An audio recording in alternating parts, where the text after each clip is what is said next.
வார்த்தைக்கு நேராக சிந்தைய திருப்பம் தெரிந்து கொண்ட வேத பகுதி அப்போஸ்தலர் நடபடி புஸ்தகம் 10வது அதிகாரம் அதனுடைய 38வது வசனம். நசரேயனாகிய இயேசுவை தேவன் பரிசுத்த ஆவியினாலும் வல்லமையினாலும் அபிஷேகம் பண்ணினார்.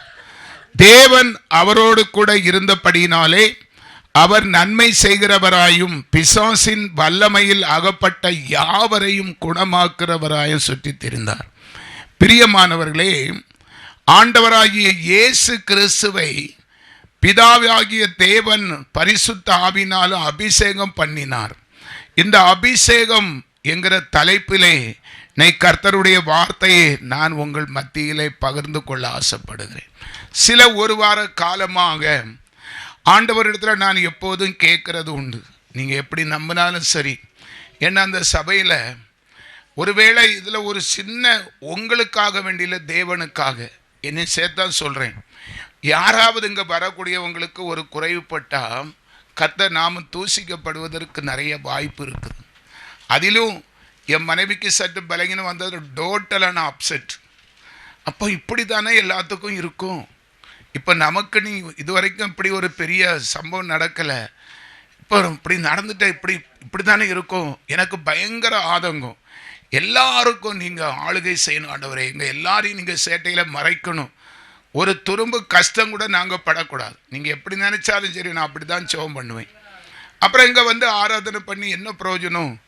மக்கள் நம்மளை பரியாசம் பண்ணக்கூடாது. தேவ நாமம் விசுவாச பிள்ளைகளினால ஒருபோதும் தேவநாமம் குறைச்சல் பற்றக்கூடாது. இதில் நான் ரொம்ப கவனமாக இருப்பேன். அதுக்கு பயந்து ஆஸ்பத்திரிக்கு மாத்திரை வாங்குறது கூட நான் போகிறதுக்கு ரொம்ப கூச்சமாக இருக்கும். அன்பானவர்களே, அப்படி நான் தேவ சமூகத்தில் ஒரு வார காலமாக மிகுந்த போன வாரம் அழுதும்போது ஆண்டவர் சொன்னார், அபிஷேகம், அந்த அபிஷேக தைலம், அபிஷேகத்தின் வல்லமையை குறித்து ஆவியானவர் நான் பைபிள் படிக்கும்போது அதை உணர்த்தினார். அப்படி என்றால் அந்த முதல் சவுலை அபிஷேகம் பண்ணினார், ரெண்டாவது தாவீதை அபிஷேகம் பண்ணினார். தாவீதனுடைய வாழ்க்கையில் ஆண்டவர் அவனை அபிஷேகம் பண்ணின பிறகு அவனுடைய வாழ்வாதாரம் உச்சத்தில் உயர்த்தப்பட்டு அவன் சந்ததியிலே அவருடைய குமாரனை பிறக்க செய்யத்தக்கதான கிருபையும் கொடுத்து விட்டார். அவ்வளவு மகத்துவமான ஒரு மேன்மை அந்த அபிஷேக தைலத்துக்கு இருக்கிறது. நானும் ஆண்டவர்கிட்ட கேட்டேன், கர்த்தர் ஒத்துக்கிட்டார். அபிஷேக தைலம் நானும் எண்ணெய் வாங்கி ஜெபத்தோடு உடனே எண்ணெயை வாங்கி நான் ஆயத்தப்படுத்தி தயார்படுத்தினேன். பிரியமானவர்களே, அதனால் எனக்கு இந்த அபிஷேகத்தின் மேன்மையை குறித்து, அதனுடைய நன்மை தீமையை குறித்து ஆவியானவர் என் இருதயத்திலே எழுதினபடினாலே அதே வார்த்தையாக கொண்டு நான் உங்கள் மத்தியிலே பேச விரும்புகிறேன். கவனிங்க, முதலாவது அபிஷேகம் என்பது இயேசுவானவருக்கும் தேவை ஒன்றாயிருந்தது. இன்னைக்கு நிறைய பேர் இந்த அபிஷேகத்தை குறித்து ஒரு கவலை இல்லை, கரிசனை இல்லை, வெளிப்பாடு இல்லை, ஆர்வம் இல்லை, அதை விரும்பி கேட்குற அந்த தன்மை இல்லை. ஆமாம் தானே? நிறைய பேருக்கு இருக்குது. வராங்க, ஆலயத்துக்கு வராங்க, மற்றபடி எல்லாம் செய்கிறாங்க. அந்த பரிசுத்த ஆவியை குறித்து ஒரு ஆர்வம், ஒரு சந்தோஷம். உண்மையிலே அரை மணிக்கூர் ஆண்டவர் பேசலைன்னா எனக்கு எதையோ பறி கொடுத்தது போல ஆயிரும். ஒரு செத்த நிலைமையில் ஒரு மாதிரி இருக்கும், எதையோ நம்ம இழந்தது போல. அப்படி ஒரு தன்மை நமக்குள்ளே இருந்தால் தான் நம்ம சரீரம், ஆவி, ஆத்துமா பெலப்பட முடியும், திடப்பட முடியும். அல்லேலூயா. அதனால் இந்த அபிஷேகம், ஆண்டவராகிய இயேசுவை தேவன் பரிசுத்த ஆவியினாலும் வல்லமையினாலும் அபிஷேகம் பண்ணினார். அப்படி என்றால் அப்பேற்பட்ட தெய்வத்துக்கே அந்த அபிஷேகம் தேவையானால் நமக்கு கண்டிப்பாக அது வேணும். அல்லேலூயா. அதை குறித்து வேதத்திலே வாசிக்க போகிறோம். இன்னும் நம்ம வேதத்திலே வாசிப்போம் என்றால் 1 சாமுவேல் புஸ்தகம் 2வது அதிகாரம் அதனுடைய 8, 9, 10 நம்ம வாசிக்க போகிறோம். அவர் சிறியவனை புழுதியிலிருந்து எடுத்து எளியவனை குப்பையிலிருந்து உயர்த்துகிறார். அவர்களை பிரபுக்களோடு உட்காரவும் மகிமை உள்ள சிங்காசனத்தை சுதந்தரிக்கவும் பண்ணுகிறார். பூமியின் அஸ்திபாரங்கள் கர்த்தருடையவர்கள், அவரே அவைகளின் பூச்சக்கரத்தை வைத்தார். அல்லேலூயா. சிறியவனை புழுதியிலிருந்து எடுத்து எளியவனை குப்பையிலிருந்து உயர்த்துகிறார். அவர்களை பிரபுக்களோடு, அடுத்த வசனம், அடுத்த வசனம் 9. அவர் தமது பரிசுத்தவான்களின் பாதங்களை காப்பார், துன்மார்க்கர் இருளிலே மௌனமாவார்கள், பலத்தினால் ஒருவனும் மேற்கொள்வதில்லை. 10வது வசனம். கர்த்தரோடு வழக்காடுகிறவர்கள் நொறுக்கப்படுவார்கள், வானத்தில் இருந்து அவர்கள் மேல் முழங்குவார். கர்த்தர் பூமியின் கடையாந்தரங்களை நியாயம் தீர்த்து தாம் ஏற்படுத்தின ராஜாவுக்கு பலனளித்து தாம் அபிஷேகம் பண்ணினவரின் கொம்பை உயர பண்ணுவார். ஒரு அல்லேலூயா சொல்லுங்க. முடிவு, அவர் ஏற்படுத்தின ராஜாவுக்கு பலனளித்து அபிஷேகம் பண்ணினவரின் கொம்பை. ஆண்டவர் ஒரு மனுஷனை அபிஷேகம் பண்ணிவிட்டார் என்று சொன்னால் அவனுடைய லைஃப் முழுவதும் ஒரு வித்தியாசமாய் அமர்க்களமாக இருக்கும். அதில் ஒரு மாற்றமே இல்லை. அபிஷேகம் பண்ணப்பட்டு அதை அனுபவித்து கொண்டு இருக்கிறவர்களுக்கு கண்டிப்பாக தெரியும். ஆனால் சில பேர் ஆண்டவர் சில நாள் வாஞ்சியாக கேட்டு பெற்றிருப்பாங்க. அந்த அபிஷேகத்தை புதுப்பிக்காமல் இருக்கிறவங்களும் இருக்கிறாங்க. இன்னைக்கோ ஒரு நாள் அபிஷேகம், எனக்கும் அபிஷேகம் இருக்குது அப்படின்னு சொல்லிக் கொள்வார்கள். அது ஏமாற்றுறது. அது நீங்களே உங்களை ஏமாற்றிக் கொள்வது. அதற்கு உண்மையை சொல்றேன், பரிசுத்த ஆவியானவர் நம்மை விட்டு போறது நமக்கு தெரியவே தெரியாது. பின்னால நம்ம அதை பத்தி நம்ம தியானிப்போம். அல்லேலூயா. அப்போ தாம் ஏற்படுத்தினவர்களுக்கு அவர் அபிஷேகம் பண்ணினவரின் கொம்பை உயரப்படும். வாழ்நாள் முழுவதும் அந்த அபிஷேகம் நம்மை விட்டு விலகாதபடி நமக்குள்ள அந்த தாகம் மானானது நீரோடைய வாஞ்சித்து கதறுவது போல நிமிஷ நேரத்துக்குள்ள ஆண்டவரை தேடுகிற ஒரு அனுபவத்துக்குள்ள நம்ம வந்துருவோம். எப்பவும் நம்மளை அறியாமலே அந்த பரிசுத்த ஆவியினுடைய பிரசன்ஸ் நம்ம உள்ளத்தில் ஊற்று கண்கள் திறந்து கொண்டே இருக்கும். அது ஒரு அபிஷேக ஊற்று, இருதயத்திலே சுரக்கிற ஒரு தன்மை. எத்தனை பேருக்கு புரியுது? அது பரத்திலிருந்து ஒருக்காதான் ஊற்றுவார், அது சுரந்து கொண்டே இருக்கும். ஆண்டவர் சொன்னார், நான் கொடுக்கிற தண்ணீர் ஜீவ தண்ணீர், காலமெல்லாம் அது உன்னை விட்டு விலகாது என்று சொல்லி. அவ்வளவு கிருபை பெற்றது. என்ன நம்ம வேதத்திலே பார்ப்போம் என்று சொன்னால் 1 சாமுவேல் 15வது அதிகாரம் 17. அப்பொழுது சாமுவேல், நீர் உம்முடைய பார்வைக்கு சிறியவராய் இருந்த போது அல்லவோ இஸ்ரவேல் கோத்திரங்களுக்கு தலைவரானார். இதை பார்ப்போம். ஆண்டவர் முதலாவது அபிஷேகம் பண்ணினவர் சவுல் என்கிற ஒரு மனுஷனை. கர்த்தர் உம்மை இஸ்ரவேலின் மேல் ராஜாவாக அபிஷேகம் பண்ணிவித்தாரே. அந்த பண்ணிவித்தாரேங்கிற அர்த்தத்தில் அந்த வார்த்தையில் அழுத்தமாக எப்படி இருக்கும்?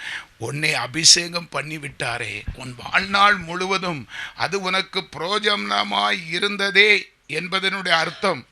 விலையேற பெற்ற அபிஷேகம். ஒரு மனுஷனுக்குள்ள அபிஷேகம் வரணும்னு சொன்னால் அது எந்த மனுஷனுக்கும் உயர்வுக்கு மேலான உயர்வை, ஒரு பெரிய பொக்கிஷமாய் அதை சொல்லுவார்கள். அபிஷேகம் பண்ணிவித்தாரே. 18வது வசனம். இப்போதும் கர்த்தர், நீ போய் அமலேக்கியராகி அந்த பாவிகளை சங்கரித்து அவர்களை நிர்மலமாக்கி தீர்மட்டும் யுத்தம் பண்ணு என்று சொல்லி உம்மை அந்த வழியை அனுப்பினார். ஆண்டவர் அபிஷேகம் பண்ணினவனு. உங்களுக்கு ஒரு விஷயம் தெரியுமா? உண்மையிலே அபிஷேகம் பண்ணப்பட்ட ஒரு ஊழியக்காரன் சில காரியங்களை அப்படிதான் பேசி சொன்னது தான் சொல்லிக்கிட்டே இருப்பான். என் மனைவி கூட சொல்லுவான், நீங்கள் இப்படியெல்லாம் பேசுனா ஒருத்தருங்க வரமாட்டாங்க, கோபமாக பேசுகிறீங்க, கோபப்பட்டு பேசுகிறீங்க. ஆண்டவருடைய பிரசங்கத்திலும் கோபம் இருந்தது எத்தனை பேருக்கு தெரியும்? அந்த அபிஷேகத்தின் தன்மை அதைத்தான் செய்யும். அதிலிருந்து என்னால் நானும் நினைப்பேன், ஆண்டவரே இவ்வளவு கடுமையான வார்த்தை இப்படி பேசுனா இந்த ஆளுக்கு வாயிலிருந்து நல்ல வார்த்தையே வராதா? எப்பவும் கடிந்து திட்டுறது, கோவப்படுறது, கடிஞ்சு பேசுறது தெரியும். குறிப்பிட்ட நபரை அவர் ரொம்ப பயங்கரமாக பேச சொல்லுவார். எனக்கு அன்பானவர்களே, அதே போலத்தான் சவுலை அபிஷேகம் பண்ணியாச்சு. அடுத்து சொல்கிறாரு, நீ போய் அந்த அமலேக்கியரோட யுத்தம் பண்ணி அவனை அழிச்சிருன்னு சொல்லுவார். அவன் என்ன செய்கிறான்? அந்த வசனத்தில் நம்ம பார்க்குறோம். வாயால் சொல்லி முடிக்கிறேன். அவன் சொல்லுவான், மனுஷர்களை கொல்லுவான், பழைய ஆடு மாடுகள் உதவாததை கொல்லுவான், நல்ல திறமாக இருக்கிறத சேர்த்து கொண்டு வந்துடுவான் ஆண்டவருக்கு பலியிடுவதற்காக. அல்லேலூயா. அதை ஒரு 21வது வசனம் போடுப்புல பார்ப்போம். ஜனங்களோ உம்முடைய தேவனாகிய கர்த்தருக்கு கில்காலிலே பலியிடுவதற்காக கொள்ளையிலே சாபத்தீட்டாகும் ஆடு மாடுகளிலே பிரதானமைகளை பிடித்து கொண்டு வந்தார்கள். மனுஷர்கள் அப்படித்தான் சொல்லுவார்கள். இப்போ சபையில் சிலவர் சொல்லுவாங்க, அண்ணே இப்படி செய்யுங்களாம். சில சகோதரிகள் ஆலோசனை சொல்லுவாங்க. அது ஆண்டவரையா மனைவி கூட சொல்லுவான், நீங்கள் இப்படி கோவப்படாமல் கொஞ்சம் நயமாக பேசுங்களேன். அது அவருடைய சித்தம். பேசுகிறது ஆவியானவர், நான் பேசுறது இல்லை. எனக்குள்ளே இருந்து அவர் தான் பேச வைப்பார். என்னால் இந்த வயசில் இந்த பலவீனத்தில் இந்த நிலையில் நிற்க முடியாது. என் முட்டில் இருக்கிற பிளேட்டை பார்த்தீங்கன்னா நீங்கள் ஒரு நாள் படம் பிடிச்சி கொண்டு காணிக்கிறேன். அவ்வளவு இரும்பு துண்டை வாங்கி வச்சுட்டு இருக்கிறேன். முழங்கால் 2 நிமிஷம் என்னால் போட முடியாது, 2 நிமிஷம். ஆனால் இந்த ஆவிக்குரிய தன்மையில் இருந்தால் சில மணி நேரம் கூட நிற்கிறதுக்கு பலன் தரார். இதுதான் அதிசயம். இப்படியாய்ப்பட்ட நிலையில் இருக்கிறவன் நான் தான். என்னை செயல்படுத்துகிறது ஆண்டவர். அதனால் அவருடைய சொல்லுக்கு தான் கீழ்ப்படிய முடியுமே தவிர நம்ம இஷ்டத்துக்கு பேசினாலும் அது வேஸ்ட் ஆயிரும், பிரச்சனையாய் மாறிவிடும். ஆண்டவர் அவனை சொன்னார். அவன் என்ன நினைக்கிறான்? ஆத்தா சொன்னா, ஆட்டுக்குட்டி சொன்னா, எல்லாரும் சொன்னாங்க, ஏன் சவுலு நீ ஆண்டவருக்கு பலியிடலாம், இதெல்லாம் வெட்டி நாசம் ஆக்காத, நல்ல ஆடு மாடுகளை கொளுத்ததை சேர்த்து கொண்டு போவோம். அது ஆண்டவருக்கு பிடிக்கவில்லை. 22வது வசனத்தை போடுமா சுருக்கமா. அல்லேலூயா.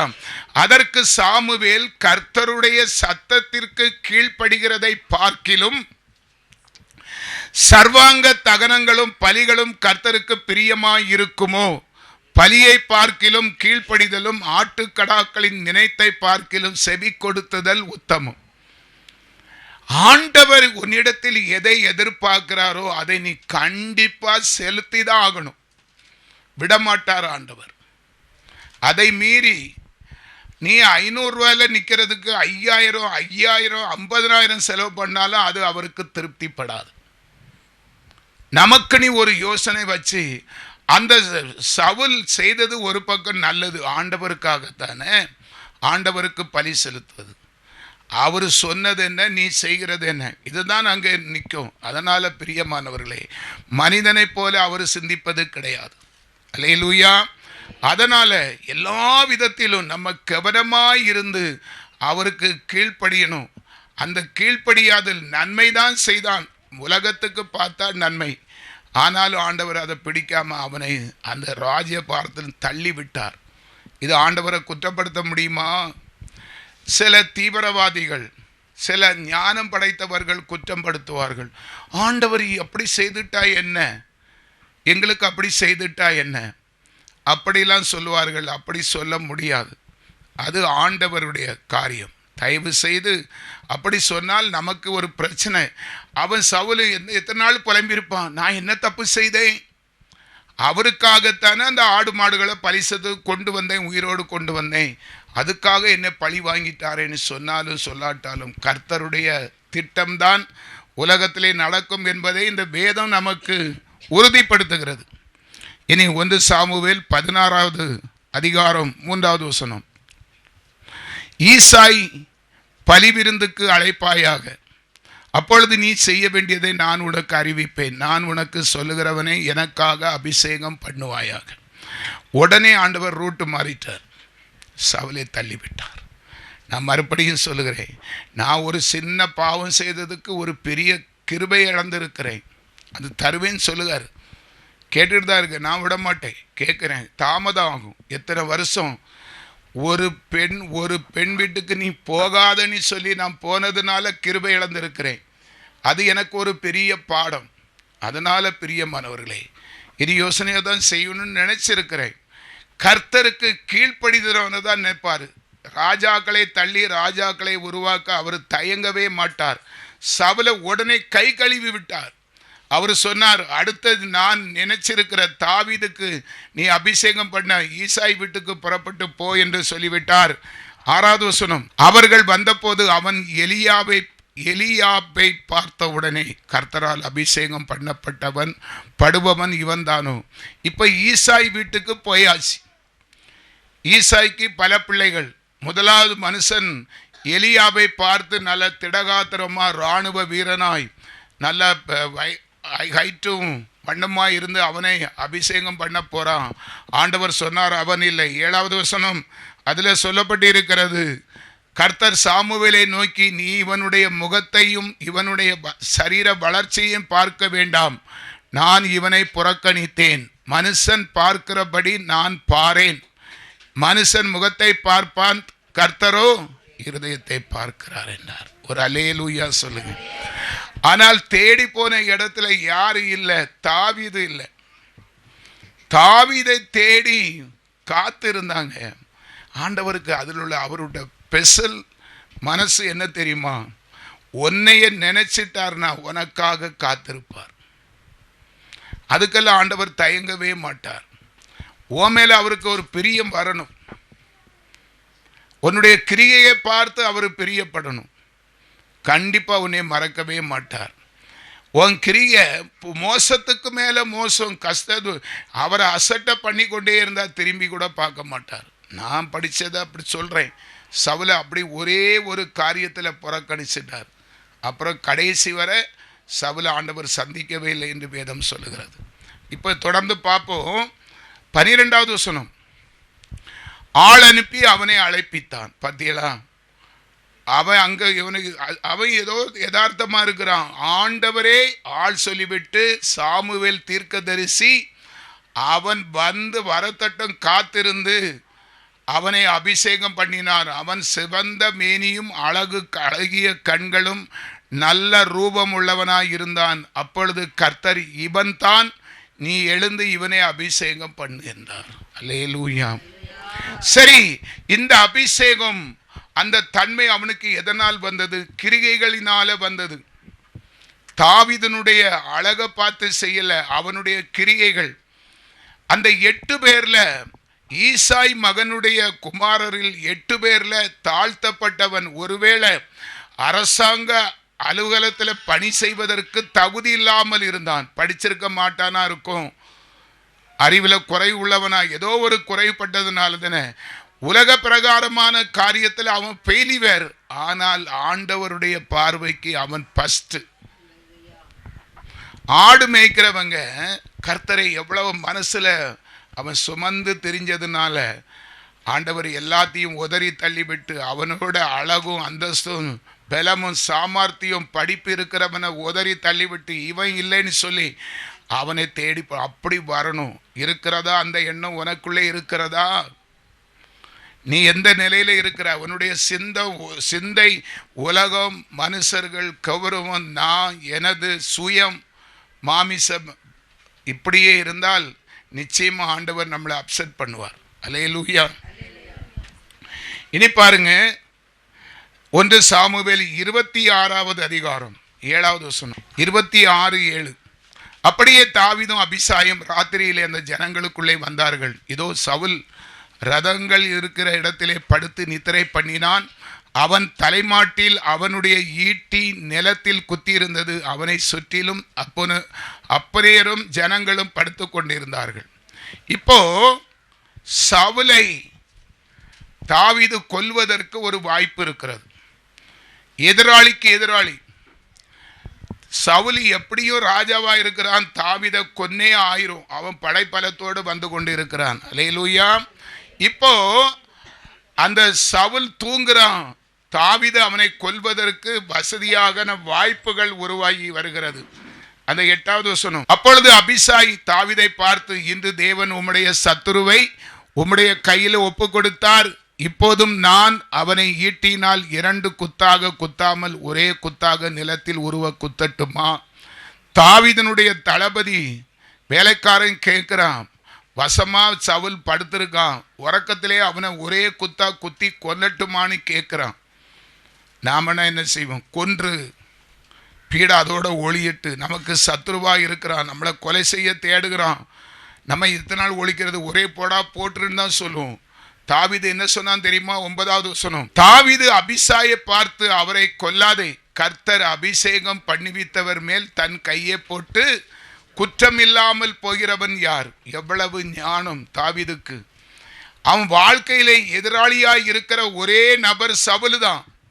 எப்படியாயிலும் அவனை கொலை செய்யணும்னு அவன் தீவிரமா இருக்கிறான். அவனை போட்டு தள்ளிட்டோம்னா நம்ம வாழ்க்கையில எதிரியே கிடையாது. எந்த சூழ்நிலையிலும் அவன் ஆண்டவர் அபிஷேகம் பண்ணி வைத்தவர் மேல் அவனுடைய அன்பு. இதுதாங்க பரிசுத்த ஆவியானவருடைய வழி நடத்துதல். அந்த பரிசுத்த ஆவி இருக்கும்போது கெடுக்கணும், ஏசணும், திட்டணும், பொறாம கொள்ளணும், கோவப்படணும், இப்படி அந்த நிரப்பெல்லாம் மாறிடும். அன்பு, பயம், தேவனுக்கு பயப்படுகிற பயம் தானாக ஜீவ ஊற்றாக நீர் பெருகும். அல்லேலூயா. எனக்கு அன்பானவர்களே, அபிஷேகம் பண்ணினவனை கொல்லாமல் விட்டது கூட ஆண்டவர் பார்வைக்கு பிரியமாய் இருந்தது.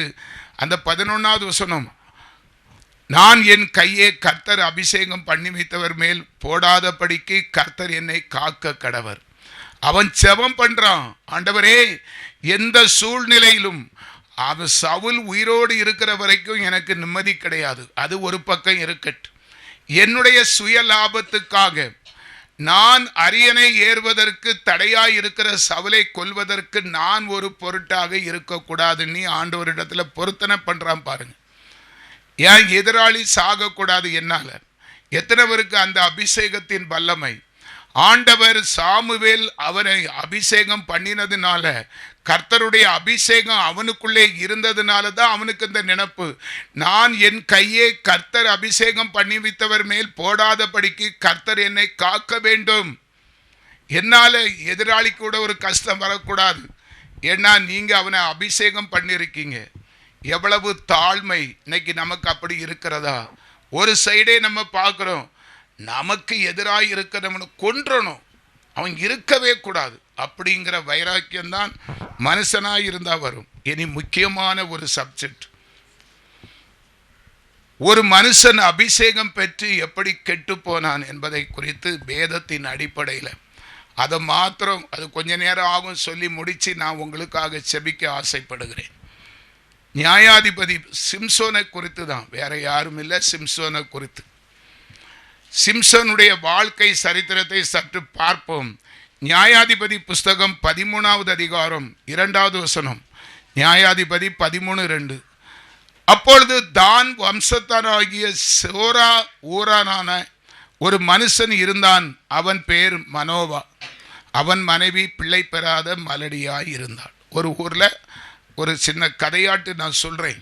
அந்த 3வது வசனம், கர்த்தருடைய தூதனானவர் அந்த ஸ்திரீக்கு தரிசனமாகி அவளை நோக்கி, இதோ பிள்ளை பெறாத மலடியான நீ கற்பந்தரித்து ஒரு குமாரனை பெறுவாய். 4, அதெல்லாம் நீ திராட்சரசமும், இந்த வசனத்தை கொஞ்சம் மனசுல வைத்து வைங்க, பிரயோஜனம் உள்ளது.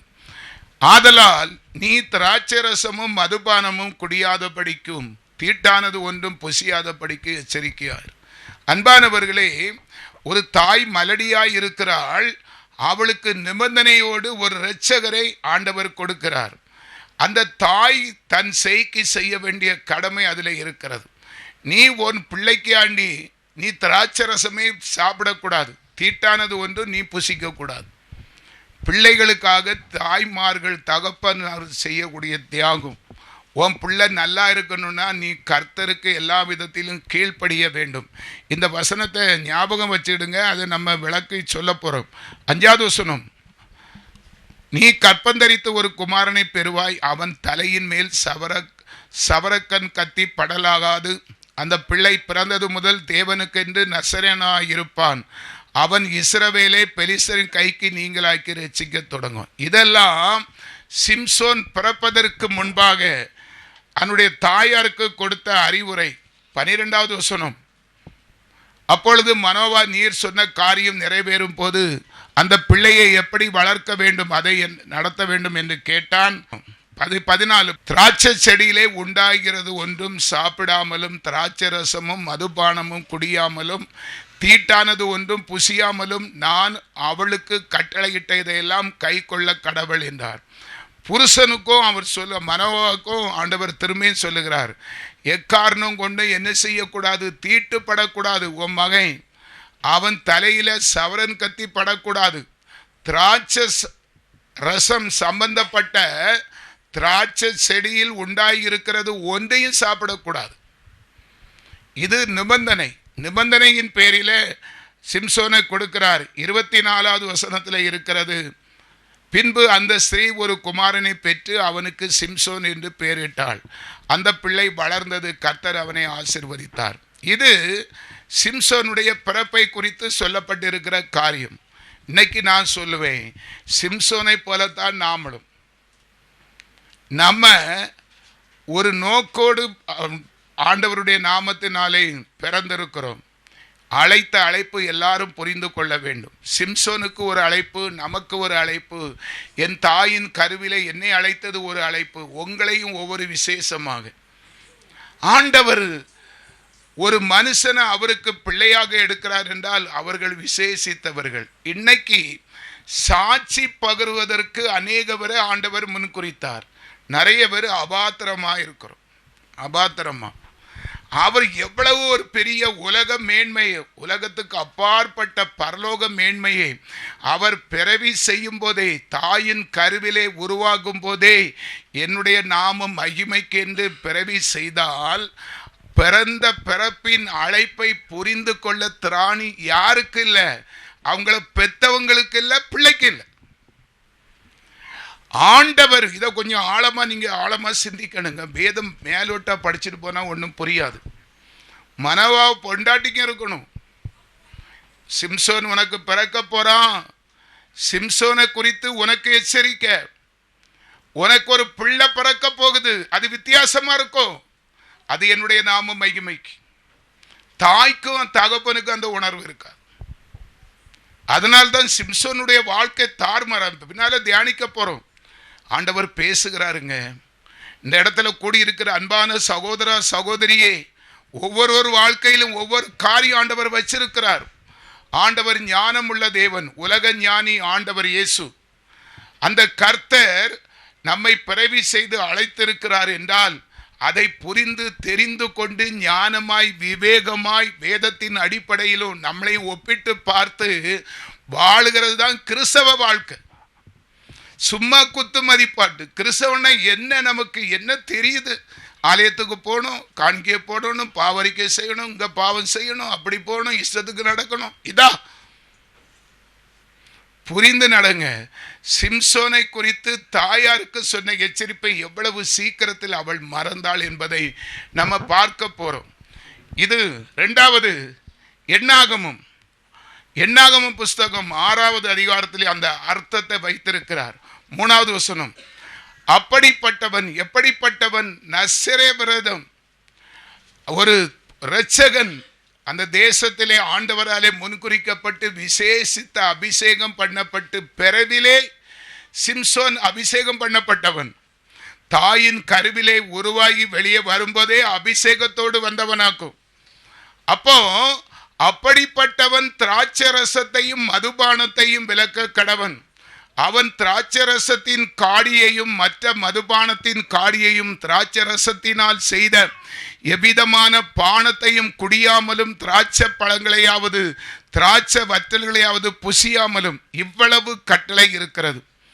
திராட்சை செடி இருக்க வேண்டும். இது நசரே விரதம் பெற்றவருக்கு எல்லாருக்கும் பொருந்தும். ஆண்டவர் குறிப்பிட்ட அபிஷேகம் பண்ணப்பட்டவன் இப்படியெல்லாம் பரிசுத்தமாக இருக்க வேண்டும் என்பதும் நமக்கு ஒரு எடுத்துக்காட்டாக சொல்லப்பட்டு இருக்கிறது. அந்த 4வது வசனம் தொடர்ந்து சீக்கிரம் அது போடுமா, என்னாகும் 6:4, தான் நசரேனாய் இருக்கும் நாளெல்லாம் திராட்சை செடி விதை முதல் தோல் வரையில் உள்ளவைகளில் செய்யப்பட்ட யாதொன்றையும் புசியாமலும் இருக்க கடவன். கவனிங்க, 5வது வசனம் 5, அவன் நசரேய விரதம் காக்கும் நாளெல்லாம் சவரக்கன் கத்தி அவன் தலையில் படலாகாது. இது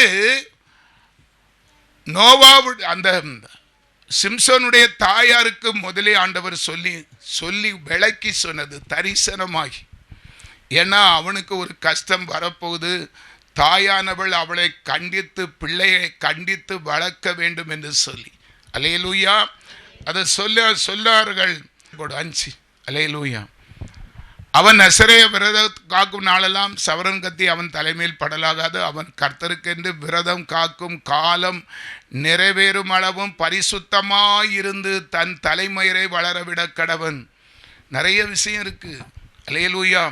6வது வசனம் 6, அவன் கர்த்தருக்கென்று விரதம் காக்கும் நாளெல்லாம் யாதொரு பிரேத தண்டையில போகக்கூடாது. எத்தனை கண்டிஷன்! இதெல்லாம் பார்க்கும்போது அபிஷேகமும் வேண்டான்னு சொல்றீங்களா? அது இப்பவும் இருக்கணும். சும்மா என்னையும் அபிஷேகம் பண்ணும், பரிசுத்த ஆவியை தாரும். எனக்கு ஒரு மகள் சொன்னது, நல்ல அங்கிள், அந்த அபிஷேகம் கேட்டால் நம்ம அதில் நின்றோமா அங்கிள்? அந்த மகள் இங்கே இருக்கிறார். எவ்வளவு அன்பு! அது தாங்க உண்மையான ஞானம். அபிஷேகம் வாங்கிறதுக்கு முன்னால எல்லாருக்கும் ஏதோ கடையில் வாங்குற வியாபாரம் போல தான். அது வேணும். உலகத்தில் அது இருந்தால் தான் ஜெயம் எடுக்க முடியும். அதை கிறிஸ்துவுக்குள் நான் வரிசையா சொல்லிட்டு வந்த எண்ணாகமோ 6வது அதிகாரத்தில் குறிக்கப்பட்டிருக்கிற எல்லா காரியமும் அதில் பொருந்தும். பரிசுத்தமா இருக்க வேண்டும், நாள்தோறும் யாதொரு பிரேத தண்டையில போகக்கூடாது. 8வது வசனம் 8 கடைசியாக, அவன் நசரேயனாய் இருக்கும் நாளெல்லாம் கர்த்தருக்கு பரிசுத்தமாய் இருப்பான். இருக்கணும், இதுதான் நியாதி. ஆனால் இருக்க முடியும். பரிசுத்தத்துக்கும் எனக்கும் சம்பந்தமே இல்லை. ரட்சிக்கப்படுவதற்கு முன்னால கொஞ்ச காரியம் நம்ம சகோதரருக்கும் மனோரனுக்கும் தெரியும், நிறைய விஷயம் நிறையவருக்கு தெரியாது. பாவிலும் பிரதான பாவி நாராயண வடிவு தான். எனக்கு அவர் அபிஷேகம் தாராரு. அங்கே சொல்லப்பட்டிருக்கிறது பரிசுத்தமாக இருக்கணும், அப்படி இருக்கணும், இப்படி இருக்கணும், வரிசையம் தீட்டுப்படக்கூடாது. குடிக்கிறதுக்கு என்னை பையன் இறந்தோடனே என்னை கொண்டு நிறுத்தினது பிராண்டி கடையில். நான் விரும்பி குடிக்கிற பாட்டெல்லாம் வாங்கி என் கண்ணு முன்னே வச்சுருக்கானு. நாக்கு இழுத்துட்டா, கை ஓடி போய் அதை தூக்கிட்டா, முடிச்சு மடக்குன்னு குடிச்சிட்டேனா வராதுங்க. அதுதான் அபிஷேகத்தின் வல்லமை.